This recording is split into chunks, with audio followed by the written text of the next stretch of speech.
Well, good afternoon, and thank you for joining us for another episode of Agent Insiders. We're just chatting and talking about how quickly this year has gone past, and here we are, smack dab in the last quarter, middle of October, looking ahead, planning for 2024, and wanting to finish out the rest of this year strong. So, in this episode, we wanted to tackle fourth quarter success and no tricks, just tips in making that happen. So, with each of our panelists, we kind of just wanted to have an open dialogue today on some things that you are each doing and setting yourself up to finish this year strong and planning forward. And then maybe some success stories that we can each share towards the end. Well, usually my fourth quarter is usually one of my best quarters, shockingly. I don't know if it's just the luck, but I also notice a lot of peers and other people fall off during the holidays. So if you're working, it tends to attract the business just naturally too. It just seems that way. And so when that last bit, when you get pulled to want to go Christmas shopping, want to go run your errands, your personal stuff, stay focused, go in if you have to go into the office. I'm an office person normally, but just get up, get dressed, keep going. And I know before we popped on for the recording started, we talked with Karen, and Karen was saying she's getting all her marketing materials organized for the new year. And again, focusing using this time to get yourself set up so you can hit the ground running after the end of into the new year.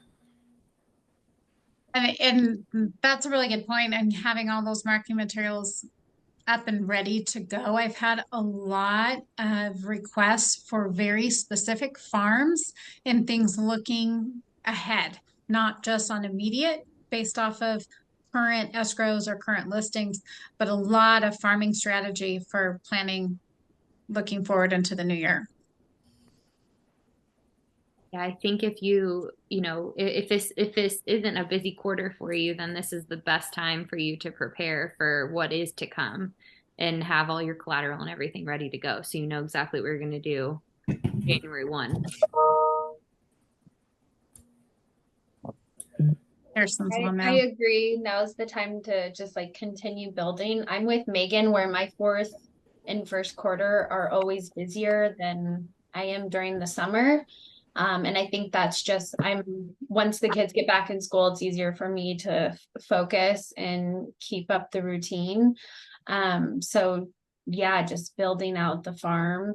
I have a really specific farm I got from Raquel last week. So just going hard this fall. One, there's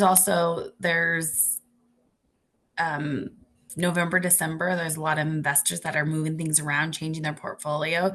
So if you want to focus on that, that's one option. And then the other ideas is just what Shandy just said, is that people are done with summer and focusing on towards the end of the year. So that's also once kids go back to school, even there's a lot of people that are doing that same stuff, kind of getting ready for their end of the year goals, even just buyers and sellers as well. Yeah, I had a client, they're preparing to list and buy, and they're waiting till they can file their taxes to do so. So that's another, we need to be thinking of what our clients are doing, and they're waiting for tax returns to file taxes to get pre-approved, whatever the case may be. So now is not the time to ease up on the marketing efforts.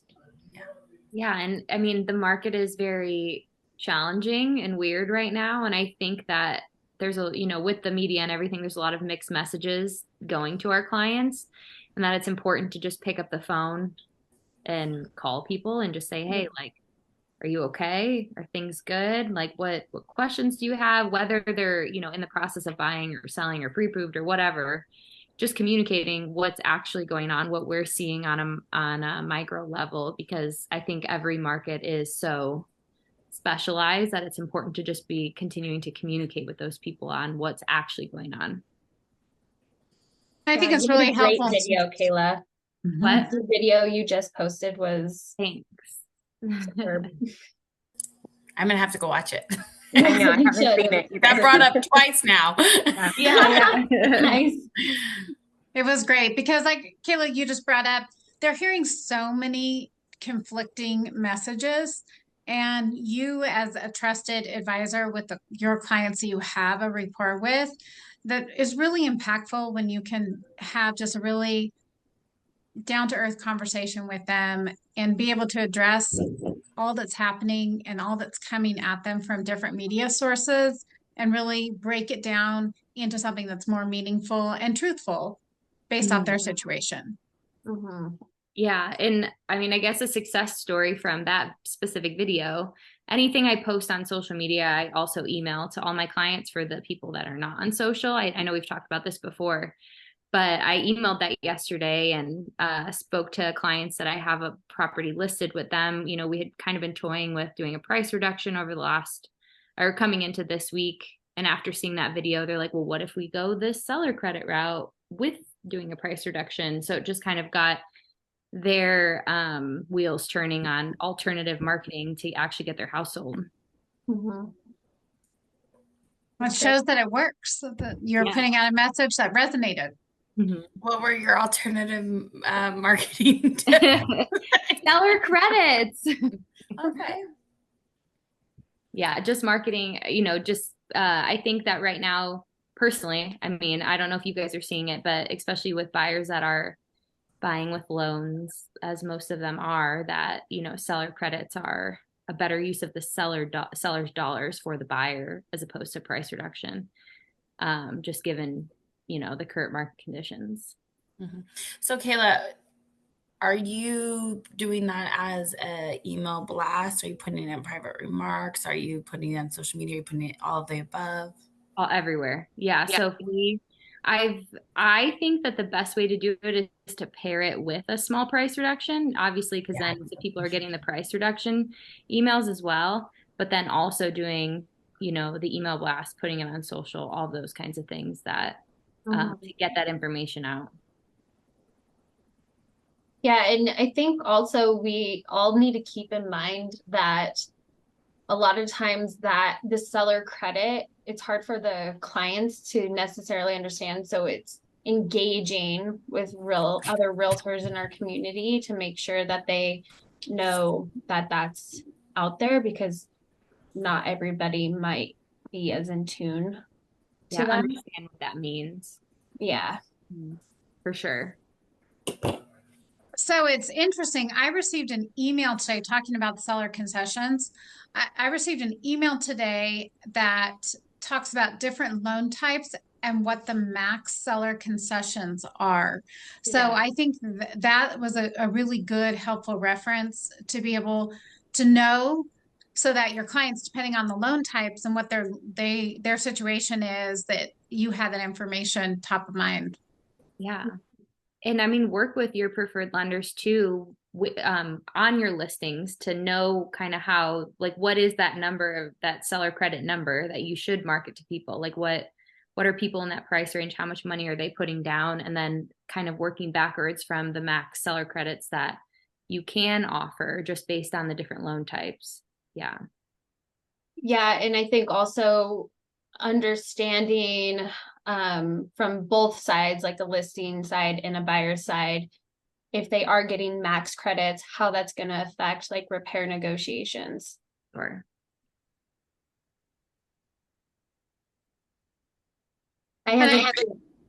Oh, go ahead. Just going to say, I think that right now the sellers are really, really appreciative of having some of those other strategies rather than just talking about those price reductions, because I think they really see the value that you are bringing in looking at alternative ways to have their home stand out from others in the marketplace.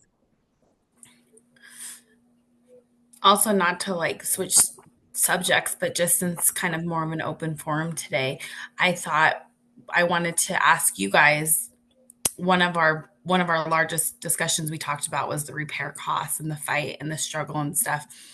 Are you guys still seeing that right now? I'm seeing, even with, you know, inventory sitting on the market and then and I keep hearing I'm not seeing it as bad as we saw before, but keep seeing like things fall through over, a couple $1,000 because the seller is not willing to, and kind of made me think of when you said save that money for repairs, just what you guys are seeing. Are you still seeing that? I'm not seeing repair things. The back to market stuff that I'm seeing is more of contingency on contingency. You know what I mean? And then one doesn't go into contract fast enough in order for the next one to fall. So that's what I'm seeing and hearing a lot of the back to market is. Same. Yeah, and I had one that fell off over $6,000. For repairs. Mm-hmm. I've heard it being mixed. So I had a property come back on market due to a contingency, and I had agents calling me, just asking me if it was something weird, not because they were interested in my property, just because they wanted to make sure they weren't alone. Right. Yes. Is this what happened? And unfortunately it wasn't, but I have heard that that is going on. I haven't personally been experiencing it.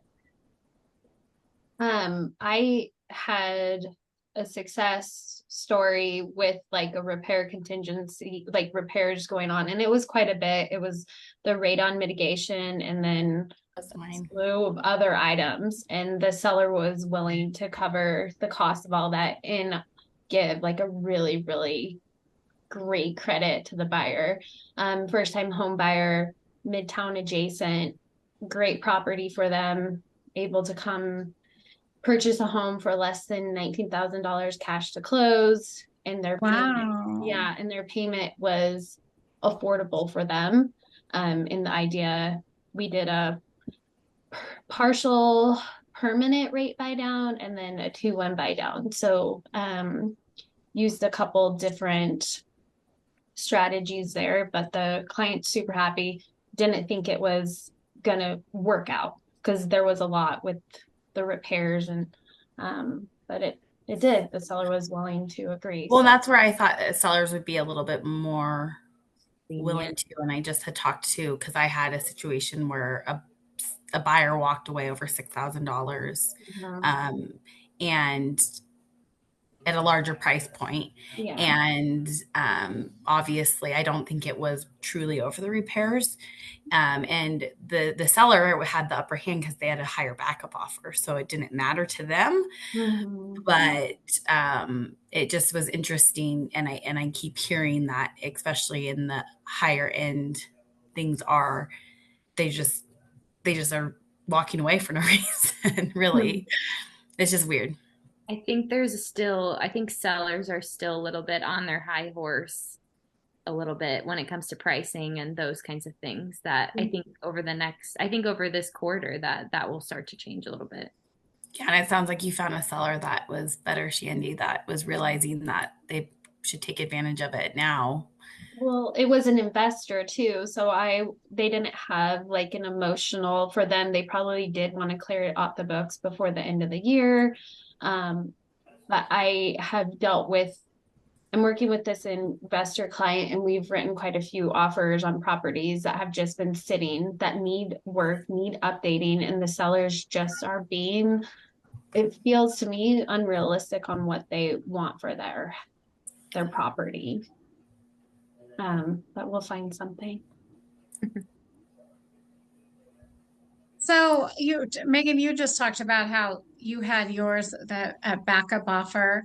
Are you all seeing some of those multiple offer type situations dwindling down, or are you still seeing, depending on price point? I know that plays a factor too. Yeah, but I just highly recommend writing in backup because that one we moved, I was representing the seller and we took the backup offer. And then I had another one where we were put in backup position and we got moved to first position. Again, kind of going with those all, whether it be repairs, whether it be contingency, weird little things. So being in the backup like all day long, if you see something that your clients may be interested in, but going back up. I agree 100%. I think the backup offer is where it's at.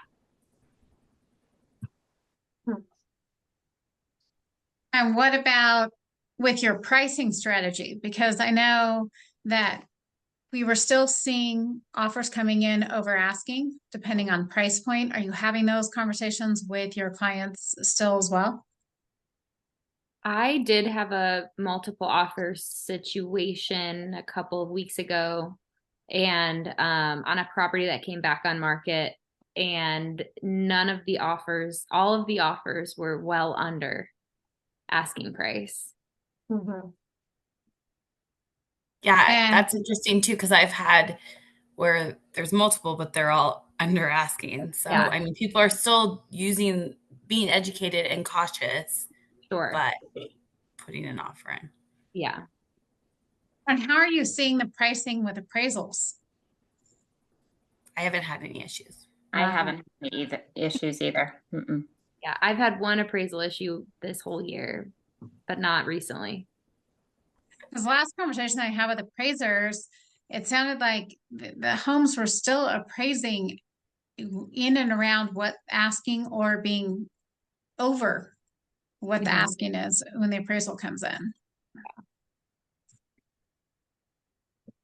So I think one of the key elements is also patience too, because the buyers are taking a little bit more time in their decision process, and that can be positive, not them not having the buyer's remorse. They feel like they are truly doing their due diligence when they make their offer, and it's just not the rapid fire.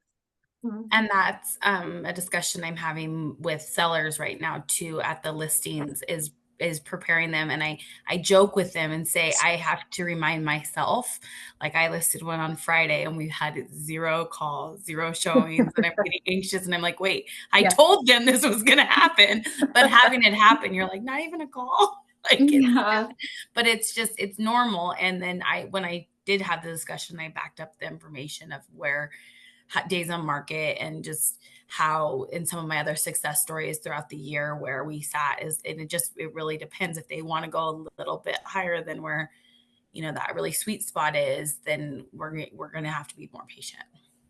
Yeah. Well, let's talk for a minute about sellers putting homes on the market, because there we hear, well, there's no real urgency for sellers to sell, but we are seeing homes increase with the quantities that are on the market. I know some of it's longer days on market, so that has increased the inventory.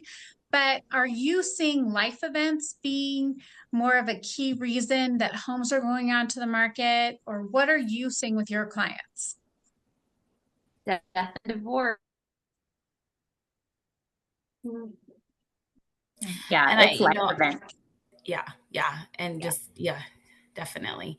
And even like we've had that discussion, death, divorce, relocation, and then there's a few just needs to bigger house, those type of things, but it has You to have be another baby on the way, like Kayla, and you decide that you need a bigger house or whatever that situation may be. All of those things are still happening. Or aging parents as well, where I know that Kirsten and I have seen where friends are now starting to look at having their parents needing to move in with them.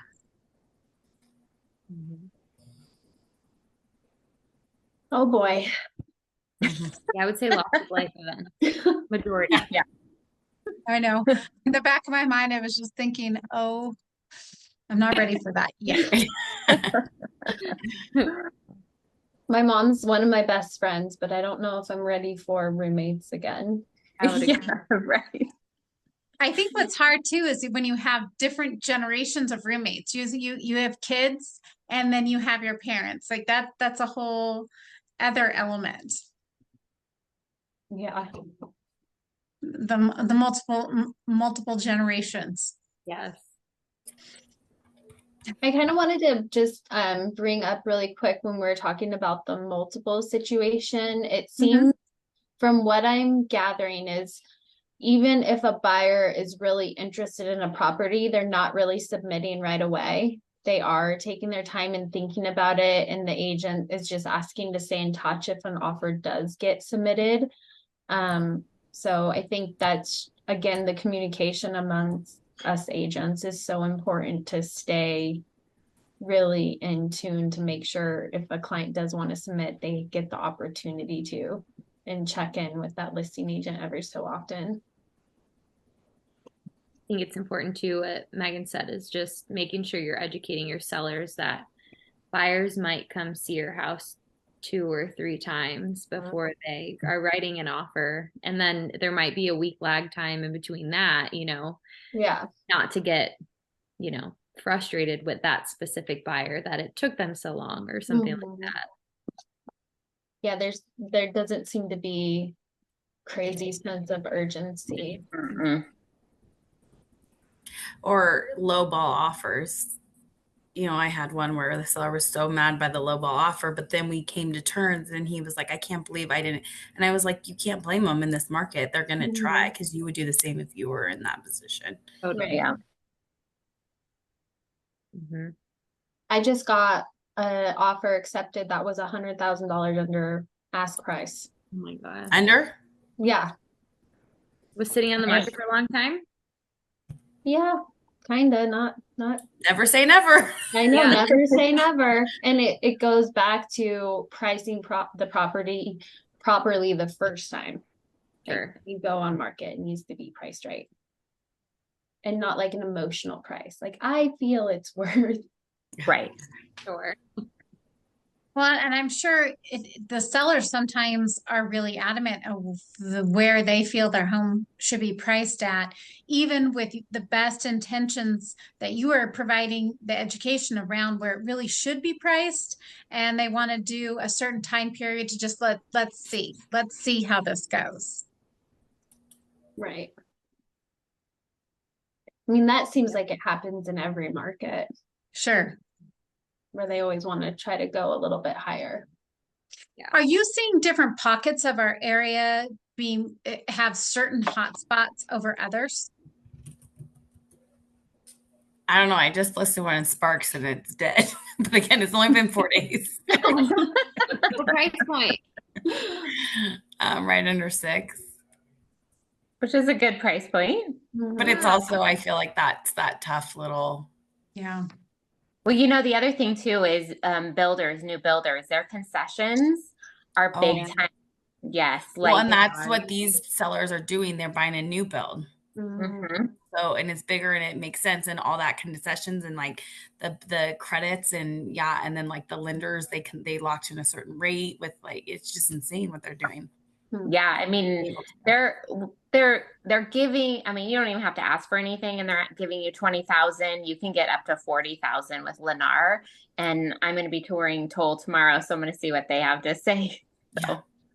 Yeah, these ones were 25,000 plus they were doing like a 10,000 upgrade plus the buy down option for the rate. It just was insane. Yeah, that's crazy. So that's hard to compete with on the secondary market. For sure. That's really hard because they're getting the best of all worlds with that. Well, I just did the worst case scenario of what we'd have to sell their house for. And then we went higher, of course, just so they could know. And then we know where the numbers are all going to end up. Yeah. So in looking ahead into 2024, I'm sure you have some of your clients that have decided they're going to wait to list. So what are some of the conversations you're having with clients kind of looking and planning for some of your 2024 efforts, knowing that they're already forecasting out ahead?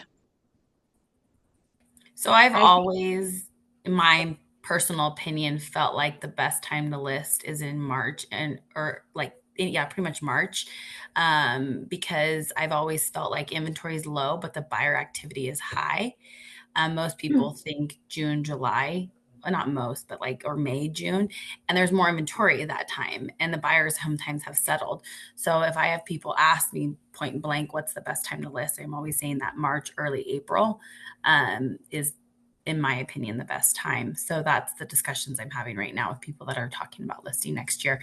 And I'm telling them I'm calling them after Super Bowl to figure out when. And that's kind of what I've seen historically when we're not having crazy COVID years. So I've been having conversations around photography too. So even doing photography right now, because then it gets ugly during the winter and then you have your photography ready to go. And so landscaping looks nice and lush. And so if we're going in the fourth quarter or beginning of next year, then having that teed up and ready to go. Yep. And I've done that I've just done exterior now because they're like, my house inside. I'm like, well, let's just do the exterior and then do the, so yes, good point. Yep. Yeah, I just did that last week with a listing that's going to go, I mean, in the next 45 days or so, just to have all that looking good. Those are really good suggestions on the photography because you're right. When the grass is brown and the leaves have fallen, it looks much prettier right now. The really good suggestions for them. And you figure last year's winter, I mean, hung around for so long, even May's photography was not pretty, So that's also something to kind of train ourselves to for like thinking of like in August before the leaf change, to have those discussions with people that that may be considering, or in the spring when it's nice, because you can tell when it's fall, winter. For sure. Yeah. But any color is better than gray and brown and dead. Yeah. Dirty snow color. Yes. And it's so pretty out right now. Yeah. Well, I like it. It's no tricks with your clients. You're not trying to talk them in or out of any of the decisions. Rather, you're arming them with all of the information and setting them up for what works best for them, whether it's listing in the spring and having everything ready to go, or having the conversations with them right now and how they can be the most competitive in this market. And those really are the best tips to be able to provide in order to meet your clients wherever they happen to be right now. Because all of us are sitting here with the continued news on the interest rates, hoping that there's going to be some drastic change, knowing that it's not going to happen in any quick time period. So it's working with what we can strategically do in order to equip our clients to make the best decisions for them and their situations. So I think that wraps up our time for today, ladies. Thank you for sharing your tips and tricks for ending this year strong, planning head into fourth quarter, or planning head into first quarter after we get out of this.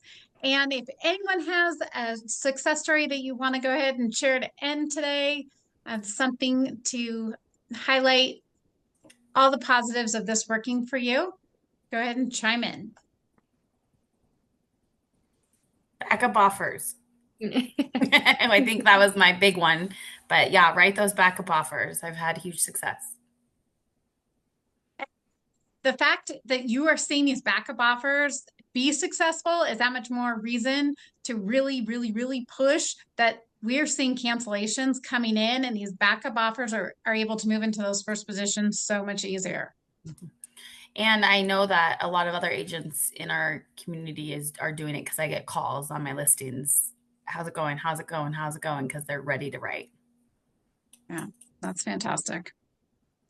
Well, thank you all very much, and stay tuned for our next episode on Agent Insiders and what we're doing, staying on top of what's happening in the market and keeping our clients in the best position they can be. So have a great rest of your day, everyone, and we will see you later. Thank you, Karen. Have a great trip.